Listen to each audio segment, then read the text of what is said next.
So there we go. We have our 2 buckets filled with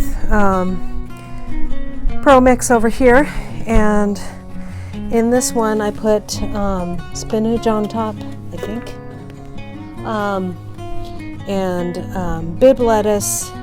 No, bib lettuce is on top, and then there's romaine and spinach on the bottom.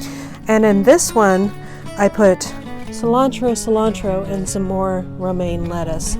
And those ones over there will be for herbs, but I'm not going to get to that today because we are going to get moving on our property and get over there and take a nice hike and enjoy the day.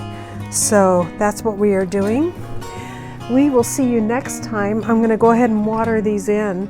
We'll see you next time, and you guys have a great and wonderful day, and God bless. Bye.